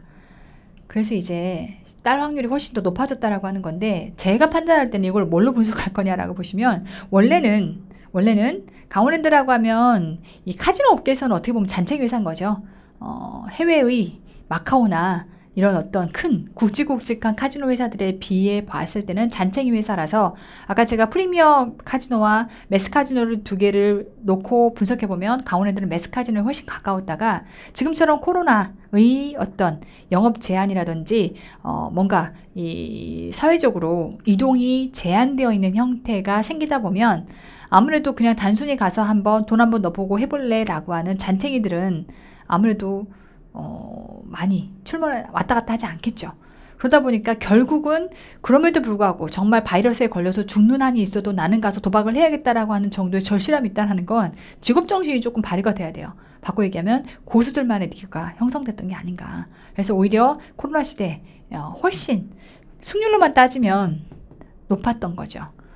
이게 뭐 그렇다라고 하는 거는 그렇다 카더라가 아니라 저는 재무적으로만 갖고 봅니다. 재무적으로만 가지고 봤더니 매출액은 급감했지만 그거에 비해서 고객들이 받아가는 금액 자체는 훨씬 더 높아졌기 때문에 우리 맨 처음에 생각했던 기계의 승률 있죠. 기계가 51대 49다라고 하는 기본적인 기계의 승률에다가 그 다음에 거기에 플러스 알파로 고수들 하수들이나 돈을 계속 빠뜨리지 고수들은 어느 정도의 기계의 원리라든지 어떤 로직들을 조금 파악하고 움직이잖아요. 그런 것들이 접목되다 보니까 코로나 시대 20년대에 강원랜드는 고수들의 리그가 형성됐던 게 아닌가라고 하는 거를 간단하게 조심스럽게 점을 쳐봅니다. 뭐 웃자고 잠깐 들여다본 거고요. 이제 두 번째 우리의 목적, 투자 의사결정을 한번 보도록 할게요. 물론 맨 처음 말씀드린 것처럼 이걸 가지고 주가가 적정이다 아니다 투자를 해라 말아라 이 얘기를 하고 싶은 건 절대 아니고요. 정말 말 그대로 재물을 분석한다라고 하면 어떻겠는가라고 하는 측면에서만 바라보실 텐데 일단 기본적인 적정 주가 원래의 정상적인 상황이었다면 강원랜드가 어떻게 돌아가는지에 대한 스토리를 한번 이해를 해보자면 안에서 18년도와 19년도 자산의 총계, 부채, 자본 각각 해당하는 내용들이 들어가 있고요. 큰 골격만 가지고 따져보면 회사가 19년도에 자산 총계 4조 4천억 부채 7천억, 자본 총계가 3조 7천억 해서 결국 전체 자산의 규모가 4조 4천억짜리 회사였던 거고요. 매년 어느 정도씩이 올라가냐면 2천억 가까이가 증가했던 자산 자체가 2천억씩 증가했던 회사입니다. 우리 아까 컵밥 사업할 때 매년 500만 원이 늘어났다면 결국 자본에 해당하는 게 500만 원 늘어났을 거다. 이렇게 설명드렸던 것처럼 해당 내용 안에서는요. 부채에 해당하는 거는 사실 변화가 그닥 크지 않고요. 대부분이 늘어났다라고 하면 뭐가 는 거다? 자본이 늘어났다라고 하는 걸 알 수 있습니다. 어쨌건 이 처음 회사는요. 강원랜드가 99년도에 첫 재물을 보고하기 시작했는데 그때는 2천억 갖고 시작했던 회사예요. 물론 처음에 투자 금액이 500억 정도 갖고 투자했던 것 같아요. 그런데 1년 만에 얘네가 벌어들인 금액이 98년도 하반기에 시작했던 회사인데 99년도 재물을 보고할 시점에는 벌써 자산의 규모가 2,300억으로 500억에서 시작했다가 거의 1,800억이 늘어났던 형태로 바꿔 얘기하면 출발하자부터 대박이었던 회사인 거죠. 출발하자부터. 자, 어쨌건 2,300억에 시작했던 회사인데 매년 2,000억의 순이익이 발생합니다. 이익으로만 따지면 사실은 좀 이따 보여드리겠지만 4천억이 발생해요. 그런데 그 4천억 중에 반은 배당을 해서 가져갑니다.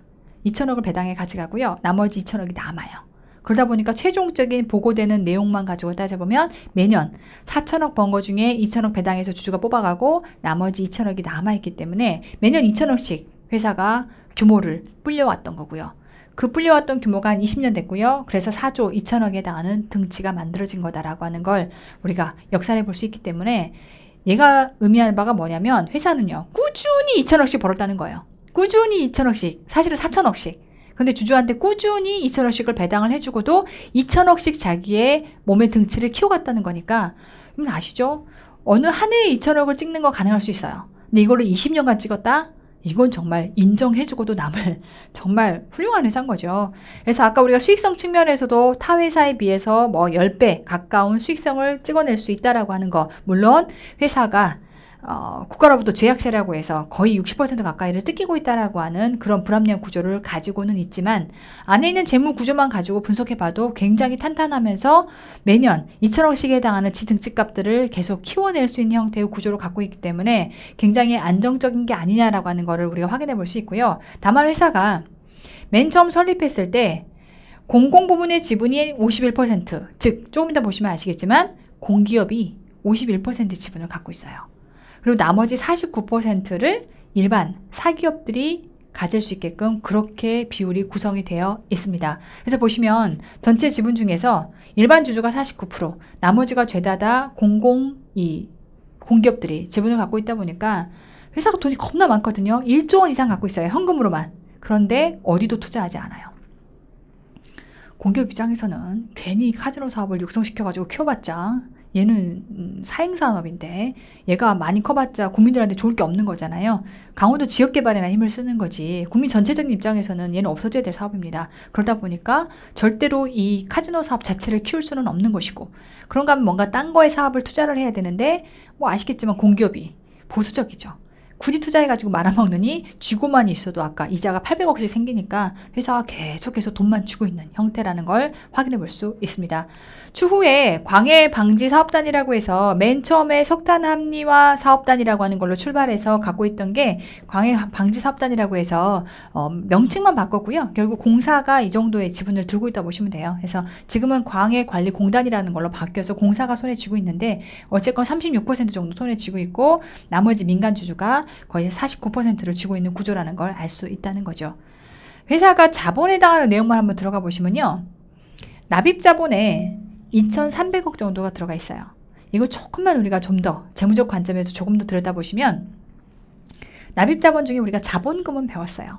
자본금은 아까 우리가 고급지게 뭐라 그랬죠? 그렇죠. 주주가 투자해놓은 종잣돈. 그러니까 주주가 주머니를 털어서 투자해놓은 종잣돈이 지금 1,000억 정도 있고요. 그 밑에 납입자본이라고 해서 주식 발행 초과금이라고 하는 게 들어가 있는데 이게 뭘 의미하는 거냐? 이런 거죠. 삼성전자. 제가 오늘 삼성전자 아까 강의하기 전에 직전 주가를 봤더니 83,000원 정도 되더라고요. 자, 그런데 주주임을 나타내는 이 주주의 권리증이라고 하는 주권 안에는 이 액면상에 이 주식의 권리 가치가 얼마다라고 하는 게 기록이 되어 있는데요. 삼성전자 여기 얼마 기록되어 있냐면요. 너무 없어 보여. 100원으로 기록되어 있어요. 원래는 이명박 시절 이전에는, 이명박 정권 이전에는 기본적으로 이 주권을 발행할 때 액면에 표시돼야 되는 최소한의 액면 금액을 5,000원으로 규정을 해놨었어요. 그래서 절대 5,000원 이하로는 안 됐던 거예요. 근데 이제 이명박 정부가 들어오면서 뭔가 이제 이 주식 세계를 아는 분이시죠. 그 다음에 기업의 세계를 아는 분이 대통령이 되다 보니까 쉽게는 100원짜리 회사도 만들 수 있게끔 회사를 설립할 수 있게끔 상법을 개정을 시켜놓은 거예요. 물론 현실적으로는 불가능해요. 법무사비만 100만 원 넘게 들기 때문에 100원 갖고 회사를 만든다는 건 불가능하긴 하지만 어쨌든 그게 가능하게끔 바꿔놨어요. 그래서 여기에 표시되어 있는 금액이 0으로도 표시가 가능하고요. 그걸 무액면 주식이라고 하거든요. 그것도 가능하고 어쨌건 회사가 원하는 만큼 표시할 수 있어요. 근데 원래 삼성전자는 예전에 이명박 정부 시절에 있었던 회사이기 때문에 5,000원으로 처음에 표시가 되어 있었던 것을 주식이 이렇게 하다 보니까 한 주당 막 주가가 200만 원 막 이래요. 그러니까 뭔가 삼성전자 주식 좋은 건 알겠고 대한민국이 망해도 삼성은 안 망할 것 같으니까 사고는 싶은데 한 주당 200. 넘사벽. 저도 그 공감해요. 제가 3일의 개법인에서 기업 강의라고 돌아다닐 때 한참 강의를 하다가 막 열정과 정열을 다 뽑아서 길을 다 뽑아가면서 강의를 하다가 어느 날 하루 본사에서 쉬는 날, 물론 쉬는 건 아니고 일을 해야 되는데 이제 강의를 안 하면 우린 쉰다라고 표현을 했거든요. 그래서 이제 우리끼리 비밀입니다. 낮술을 마시면서 회계사들이 너무 이제 고된 노동을 하는 일을 하다 보니까 낮에 이제 닭갈비와 함께 이 소맥을 마시면서 그때 이제 3, 4 모여서 얘기를 하는 거죠. 너 무슨 기업에 가서 강의해봤니? 그때 뭘 했니? 등등. 그때 이제 한 이 회계사가 야, 삼성 주가가 심상치 않더라. 그 당시에 코스피 지수가 1700선이 무너졌던 시절이 있었거든요. 그래서 그때 야, 우리가 지금 강의를 다닐 게 아니라 삼성 주식을 사야 해. 그래서 그 중에 한 분은 자기가 봤을 때 대한민국은 망해도 삼성은 안 망할 것 같대요. 당신의 생각으로는. 그래서 내가 꼭 그 회사의 주식을 팔지 않더라도 삼성 주식을 사서 팔지 않더라도 자식을 물려주겠대. 그래서 정말 갖고 있는 돈을 한 푼 두 푼 모아가지고 그 당시에 주가가 뭐 150, 200 정도 하던 시절에 삼성전자 주식을 사 모으더라고요. 재밌는 거는 그분은 자식이 아직도 없습니다. 자식을 주겠다고 사 모으고 계시는데 어찌됐건 당시에 코스피 지수가 1700선까지 무너졌을 때 삼성전자의 한 주당 주가가 70만 원까지 곤두박질 쳤던 때가 있었어요. 그래서 우리끼리 막 닭갈비 먹으면서 소맥 먹으면서 이거 사야 되는데 그런데 또 다음날 강의에 끌려나가요. 그러다 보니까 바빠서 잊어버리고 뭐해서 잊어버리고 어느 날 정신없이 강의를 돌리면서 기업 강의를 한참 하다 보니까 3달 정도 지났는데 주가가 150만 원을 뛰더라고요. 그래도 사야 되는데 또 시간이 지났더니 200으로 뛰더라고요. 어쨌건 사야 되는데라고 마음만 먹고는 살 수 없었던 이유가 너무 비쌌거든요. 당시 회계사 월급으로 이건 정말 말할 수 없는 비밀이지만 당시 회계사 월급으로 몇 주나 사겠어요. 먹고도 살아야 되는데 가능하지 않았습니다. 당시에는. 그러다 보니까 일반 대중들이 투자하기에는 주식 자체가 너무 헤비한 거죠. 그래서 삼성전자가 어떻게 했냐면 요거를 50분의 1로 쪼개요. 그럼 이제 한 주가 얼마가 되냐면 100원이 되죠. 그래서 죽은 이건희 회장이 저승에서 벌떡 일어날 정도의 이 비루한 금액이 되었습니다. 액면에 100원이라고 표시가 되어 있는데 만약에 삼성전자가 이러한 주식의 주권을 발행을 해서 투자자들을 모집한다. 그러면 한 주당 시장에서 얼마의 거래가 될까요? 100원이요? 그럼 너나 없이 사시오. 그럼 저는 달러빚을 내서라도 100원 주고 삼성전자 주식 살 겁니다. 그런데 그렇지 않을 거고요. 시장에서 거래되는 가치만큼 팔리겠죠. 그래서 지금 현재 주가가 83,000원이라고 하면 보통 이렇게 주식을 발행해서 판매한다라고 할 때 그보다 조금 낮게 그럼 제가 그냥 쉽게 환산하기 쉽게 8만 원이라고 가정을 하면 액면에 쓰여 있는 건 분명히 100원짜리예요. 그럼 이 100원에 해당하는 가치가 어디에 기록이 되는 거냐면 여기에 기록이 됩니다. 삼성전자 한 주당 주식 100원짜리 주식을 발행했다라고 하면 여기 100원이 들어와요. 100원. 말고 100원. 그런데 이게 거래가 될 때는 얼마로 거래가 된다? 8만 원에 거래가 되는 거죠. 그러니까 결국은 한 주 발행해서 주주야 너 삼성전자 주주가 되고 싶니? 애따 가져와라. 대신에 돈 내라라고 할 때는 삼성은 8만 원을 받아갑니다.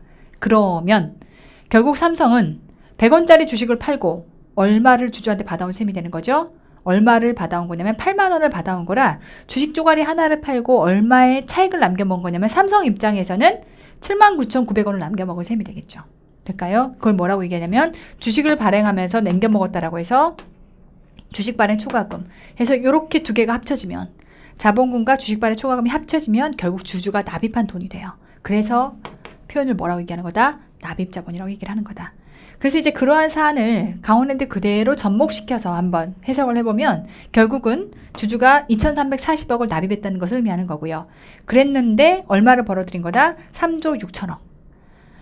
강원랜드가 아까 말씀드린 것처럼 매년 3천억에서 4천억 가까이 당기순이익을 뽑았고 당기순이익이 들어올 때마다 여기에 차곡차곡 쌓이겠죠. 시그널로 표시로 쌓일 겁니다. 다만 그러면 회사가 진짜 3조 6천억만큼만 번 거냐라고 했을 때 배당에 대한 이슈를 빼놓을 수 없겠죠. 회사는 19년, 20년 매년 배당이 얼마가 지급된다? 2천억, 1820억 주석에 들어가 있습니다. 그래서 매년 2천억씩 배당을 고정적으로 하는 회사로도 유명합니다. 바꿔 해석하시면 20년간 2천억을 배당했어요. 쉽게는. 그러면 20년간 2천억 얼마예요? 거의 4조 가까이 배당을 한 거죠. 그러니까 안에 있는 지금 현재 요 내용은 배당을 하고 남은 잔액이거든요. 그래서 회사가 얼마나 끊임없이 지속적으로 정말 꾸준히 돈을 벌어왔는지를 확인해 볼 수 있는 대목입니다. 그래서 이렇게 배당에 해당하는 내용도 판단해 볼 수 있겠다라고 하는 거. 회사가 돈 잘 버는 거 알겠고 벌면 50% 배당해 주는 것도 알겠고 회사 정말 튼실하고 괜찮구나. 하지만 진짜 안정적인 거냐라고 하는 것들은 재무 상태표를 통해서 한번 회사를 점검해 볼 필요가 있습니다. 자, 회사 자산 총계 4조 3천억, 이 중에서 부채 총계 7천억, 그 다음 자본이 3조 7천억입니다. 자본이 얼마나 튼실하게 잘 구성이 되어 있는지는 확인을 했고 전체 구조상 보시면요. 이런 거예요. 자산 대비 안에 부채. 그런데 결국은 돈을 조달해 올 때는 채권자한테 조달한 거냐 주주한테 조달한 거냐라고 하는 비를 가지고 봤을 때 아무래도 주주한테 돈을 빌려온 게 회사 입장에서 훨씬 안정적이에요. 왜냐면 채권자한테 돈을 조달해 왔다라고 하면 어찌됐건 이자를 뜯겨야 되거든요. 자, 해서 보통 이러한 비를 뭐라고 얘기하냐면 부채 비율이라고 얘기를 하고요. 말 그대로 딱 요 비를 얘기해요. 자기자본 대비 부채. 부채 비율이라고 얘기를 하고 은행에서 대출을 해줄 때 대출 심사역들이 대출을 해줄지 말지 결정하는 심사역들이 제일 많이 보는 게 두 가지입니다. 당기순이익과 부채 비율. 자, 대한민국의 평균적인 부채 비율이 어느 정도일 거냐를 가지고 비교해 보시면요. 질문 던질게요. 일반적인 회사가 자본 대 부채의 비중에 뭐가 더 많을까요? 부채가 더 많을까요? 자본이 더 많을까요? 부채가 더 많다면 100%가 넘어간다는 뜻인 거죠. 어떨까요? 분석을 해봤더니 한국은행에서 보고한 자료상으로만 따지면 대한민국에서 안정적이다라고 한 유가증권 시장에 등재되어 있는 일반적인 회사의 경우는요. 부채의 비율이 평균적으로 120% 정도 됩니다. 즉 자기자본 대비 부채가 1.2배 정도 된다는 것을 의미하는 거고요. 그런가 하면 약간 리스키한 상장사 이런 쪽은 자기자본 대비 부채가 200%, 2배 정도 돼요. 이게 대한민국의 평균치입니다. 자, 강원에도 갑니다. 19%. 애들은 가라, 애들은 가 이런 거요. 뭐 부채 비율이고 논할 가치가 없어요. 너무나 안정적인 구조라는 거죠.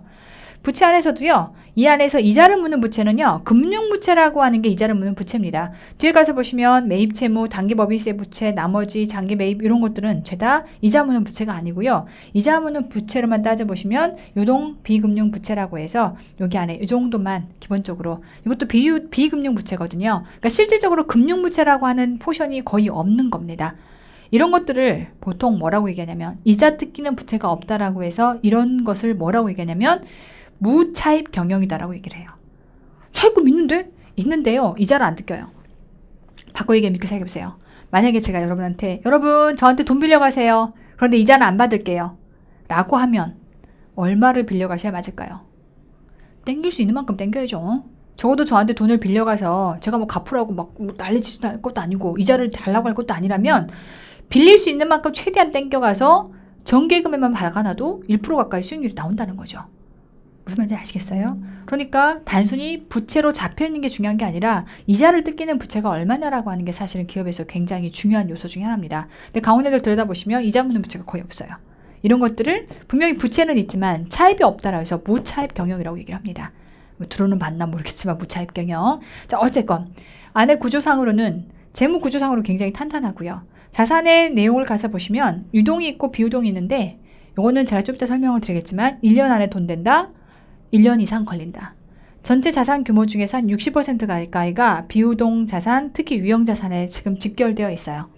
강원랜드가 가지고 있는 땅, 안에 있는 건물, 뭐 카지노 시설 이런 것들이 전부 다 유형 자산 안에 들어가 있는 거죠. 그 외의 나머지는요. 엄청 쌓여있죠. 아까 1조 가까이 쌓여있다라고 하는 게 바로 이거예요.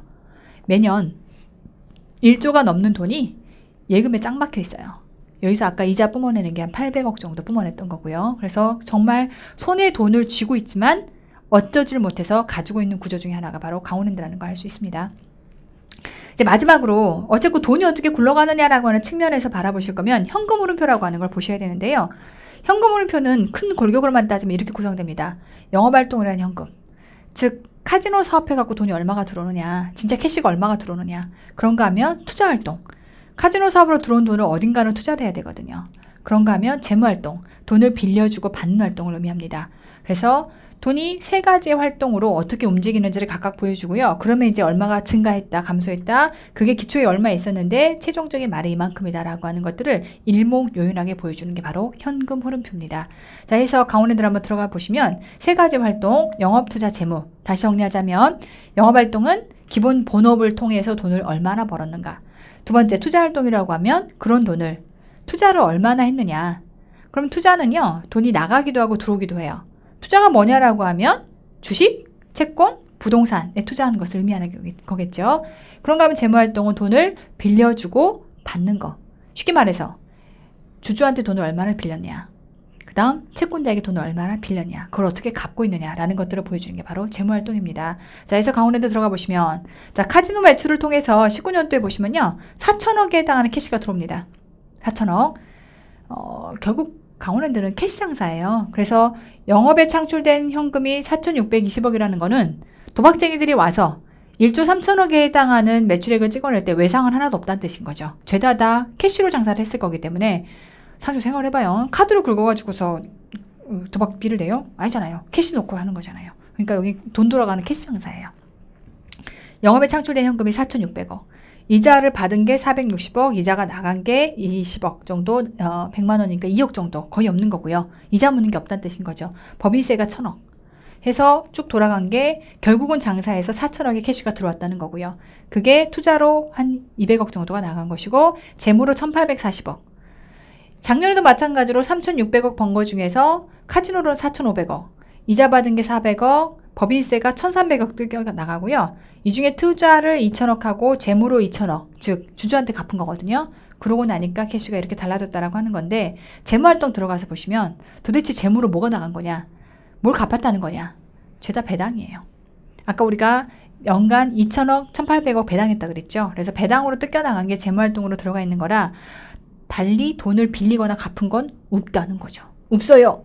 그러니까 결국은 재무활동이라고 하는 것을 해석해 보건데, 장사에서 카지노를 통해서 번 4천억 중에서 배당으로 얼마가 나간다? 1,840억, 배당으로 2천억이 나가는 거니까 아주 쉽게만 설명하면요, 카지노로 번 거에 반 땅은 배당이에요. 이렇게 해석할 수 있겠죠. 반 땅은 배당합니다. 그런가 하면 투자활동, 투자활동에 지금 마이너스가 이렇게 꽂혀 들어가 있는데, 투자활동을 좀 더 디테일하게 들어가 보시면 투자활동은요, 19년 기준으로 결국은 200억의 돈이 나갔어요. 그런데 유입이 있고 유출이 있어요. 유입을 보시면 지금 실제 현금흐름표에 기록되어 있는 내용입니다. 유입과 유출이 있는데요. 기타 유동금융자산의 감소와 기타 금융자산의 증가가 들어가 있죠. 안에 보시면 증가. 감소와 증가를 보시면 얘가 줄었고 다시 얘가 이만큼 늘어났어요. 그리고 다시 안에 가서 보시면 여러 가지 기타 유동금융자산의 증가까지가 다 들어가니까 이거 두 개 합치시면 2천억 정도 되거든요. 2조가 되거든요. 그러니까 결국은 적금을 깨고요. 적금을 깨면 유동자산이 감소하겠죠. 다시 적금을 들어가요. 이해가 될까요? 그래서 적금 깨고 그럼 돈이 들어오고, 적금을 다시 들고 그럼 돈이 다시 줄어들고. 그러니까 이건 없어진 돈이 아니에요. 지금 적금 들었다는 얘기예요. 그래서 두 개의 비를 따져보시면 결국은 이 회사는 어떻게 움직이는 거냐면 4천억 벌어서 2천억은 배당하고 나머지가 다 어디에 들어가요? 나머지가 지금 적금이 조금씩 증가해서 늘어났다는 걸 알 수 있어요. 그런가 하면 나머지는 유형자산을 취득하거나 그 다음에 안에 있는 무형자산을 취득하거나 이런 데에 돈이 빠져 들어간다는 걸 알 수 있겠다라고 하는 거. 그래서 결국 강원랜드에 해당하는 내용들을 쭉 정리를 해보자면, 손익에 해당하는 내용, 다른 기업보다 수익성 월등히 좋습니다. 벌었다 하면 반 땅은 배당합니다. 안정성 측면, 교체 비율 굉장히 낮죠. 그래서 튼실하고 굉장히 장기적으로 고정적인 수익이 쭉 유지가 되면서 지속돼 왔던 회사입니다. 자, 그런데 회사가요, 주가가 갑자기 곤두박질 칩니다. 굉장히 계속 상승대로 올라가다가 곤두박질 쳐서 이때 무슨 일이 있었냐라고 보시면, 그렇죠, 초유의 사태, 코로나가 발생하죠. 그래서 주가가 정말 곤두박질 쳐서 17,000원대까지 꼬꾸로 내려갔었어요. 주가가 34,000원 달리던 것이 50%가 주가가 빠집니다. 그랬다가 다시 회복세, 이제 다시 영업장을 개장하고 등등등 회복세인데, 현재 주가가 24,700원, 제가 어제 날짜로 잡아온 거거든요. 그러니까 이보다는 적정 주가가 얼마일 거냐라고 하는 것들을 애널리스트들이 계속해서 분석 의견들을 내는데, 제가 이제 증권가에서 애널리스트들의 분석서를 받아서 리포팅 자료들을 받아보니까 뭐 이건 이제 그냥 참고만 하세요. 적정 주가가 29,000원이다, 뭐 28,000원이다 이런 내용들을 계속 얘기를 합니다. 적어도 지금보다는 오를 거다라고 하는 것들을 많이 호기로 얘기를 하는데요. 어쨌건 영업 제한에 해당하는 내용들이 중간에 있다 보니까 매출이 코로나의 영향을 받은 거고요. 제가 이거 보면서 재밌었던 게 영업시간이 10시부터 다음날 6시까지 밤새 합니다. 이게 제한한 게 이 정도인 거예요. 그 다음에 일 1200명. 제한한 게 일 1200. 깜짝 놀랐어요. 제한했는데 일 1200명. 그 다음에 ARS 사전 예약 고객 대상으로 추천 및 입장. 도박하러 가려면 미리 사전에 예약하고요. 추첨돼서 당첨돼야 도박하러 갈 수 있어요. 예, 보고 참 재밌었는데 어쨌건 요 내용들을 비춰봤을 때 여기 이제 20년 7월 20날 다시 영업장을 개장하면서 다만 제한적인 입장을 허락하면서 이런 공문이 떠 있더라고요. 그래서 이런 것들이 결국은 강원랜드의 수익성에 직접적인 영향을 미치다 보니까 주가에 그런 영향을 줬던 것 같고요.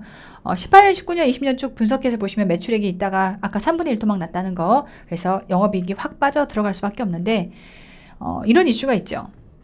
매출액이 얼마던 죄악세다라고 해서 아까 우리 거의 60% 구가가 뜯어가는 건 그거는 그대로 유지가 돼요.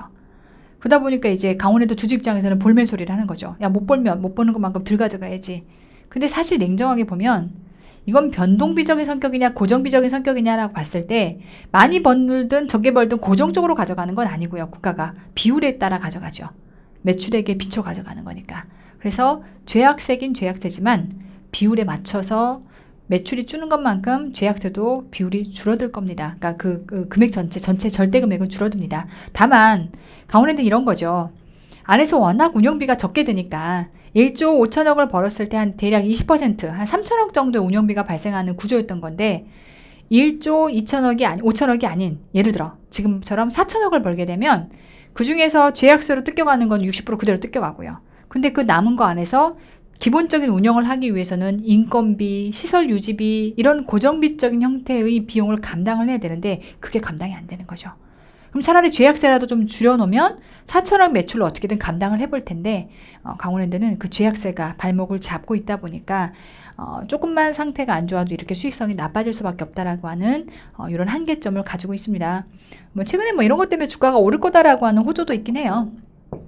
폐강 기금에 대해서 반환해라. 야, 매출이 줄었으면 죄악세도 줄어야지. 비율대로 뜯어간다라고 한들 지금 고정비 감당이 안 되는데 그렇게 해버리면 엄청난 적자를 강원랜드가 어떻게 감당을 하니? 라고 해서 주주들이 이제 왕왕거리고 얘기를 하다 보니까 이걸 반환을 해라 말아라 할 거다 안 할 거다 뭐 이런 것들 때문에 그 다음에 카지노 규제에 대한 완화 가능성 등등 테이블에 대한 규제 완화 때 매출이 좀 더 회복되지 않겠냐라고 하는 시장에 이런 어떤 움직임들이 술렁술렁하면서 주가가 계속 스물스물 올라가고 있는 형태이긴 합니다. 어쨌건 과거의 적정 주가는 3만원, 4만원대였었고요. 지금 현재는 24,000원인 거고 여기까지가 제가 여러분들에게 말씀드릴 수 있는 내용이고 이제 이걸 비추어서 야 됐다. 공부할 거 뭐 있냐? 돈 사채빚이라도 끌어써서 비트코인 사는 것보다는 강원랜드가 훨씬 더 안정적이지 않겠냐라는 의사결정 등등은 여러분들 몫인데요. 저는 그거보다는 여러분들을 믿을 수 있는 강원랜드는 여러분들이 마음대로 움직일 수 있는 뭐랄까 컨트롤 대상 안에 들어가 있는 건 아닌데 여러분들의 인생은 여러분들이 마음대로 할 수 있습니다. 물론 냉정하게 생각해봐야죠. 내가 내 인생을 내 마음대로 할 수 있나? 내가 나를 내 마음대로 좌지우지할 수 있나? 근데 바꿔 얘기해보면 내가 세상에서 그나마 내가 내 마음대로 할 수 있는 건 나밖에 없어요. 냉정하게는. 뭐 여러분들 각자가 어떤 자격증을 준비한다, 공기업 시험을 준비한다, 공무원 시험을 준비한다, 다양한 분들이 있겠지만 여러분들이 각자가 어떤 상황에 처해 있는지, 어떤 것을 목적으로 지금 이 수험이라고 하는 거를 준비하는지에 대한 니즈도 다양할 거라고 생각합니다. 제가 적어도 회계사 시험을 준비했을 때 저의 절박함은 뭐였냐면 정말 가진 것도 없고 집안 좋게 태어난 것도 아니고 할 수 있는 게 너무나 제약적이고 정말 한풀이를 하자면 어떤 것도 극복할 수 없는 굉장히 갑갑한 상황에 제가 처해 있었고요. 저도 여러분과 똑같이 20대의 취업 문 앞에서 정말 좌절 중에 좌절을 경험하면서 너무나 뼈아픈 시간을 견뎠어야 했고요. 그때 제가 할 수 있는 게 딱 한 가지더라고요. 정말 공평하게 시험 봐서 합격만 하면 인생의 한 자락이 펼 수 있는 이 기회가 결국 고시급 시험. 저로서는 그 당시에는 회계사 시험이었고요. 여러분들 지금 공무원 시험을 준비하던 공기업을 준비하던 간에 정말 여러분들이 정정당당하게 내가 나만 컨트롤해서 열심히 공부해가지고 그 결과를 가지고 정정당당하게 뭔가를 합격해서 들어갈 수 있다라고 하면 이거는 여러분들 과거에 어떻게 살았는지, 어떤 스펙을 가지고 있는지, 여러분들이 어떤 가정에 태어나서 어떤 환경 안에 뭘 극복했는지 묻지 않습니다. 합격만 하시면 됩니다. 저는 이 공정함이 사실은 20대의 그 시고 차고 서럽던 그 시절에 저에겐 너무나 절박했던 그 순간에 저한테는 하나의 빛 같은 희망이었어요. 그래서 여러분들 각자가 어떤 니즈로 회계를 준비하고 그 다음에 제 강의를 듣고 있는지 모르겠지만 아까 제가 이제 우스갯소리로 강원랜드 가서 도박할 거냐, 아니면 강원랜드 가서 주식을 살 거냐, 아니 됐고 여러분들 영역 안에서 내가 컨트롤할 수 있는 내 인생에 내가 나를 투자하자. 그리고 적어도 회계를 통해서 뭔가 여러분들 공부를 하겠다라고 마음 먹었으면 이걸로 여러분들의 인생의 한 자락을 펼 수 있는 기회가 열린 거기 때문에 정말 이 기회에 감사해 하면서 저 같으면 열심히 할 것 같습니다. 결론은 열심히 하자라는 깔때기 이론이었지만 어찌됐건 재무에 해당하는 내용들을 저는 가급적이면 제가 쭉 경험해왔던 이 전문가로서의 길 안에서 가장 쉽게 풀어내려고 최선을 다해 노력합니다. 그 중에 하나의 일환이 제가 지금 여러분한테 보여드렸던 강원랜드 실제 재무제표였고요. 그래서 이렇게 회계가 진행이 되는구나 라고 하는 것들을 한번 가볍게 여러분들의 맛을 보시면서 저와 함께 이제 점점 회계의 세계로 깊이 발을 좀 들여놓으셨으면 좋겠습니다. 오케이, 잠시 쉬었다가 내용 이어가 보도록 하겠습니다.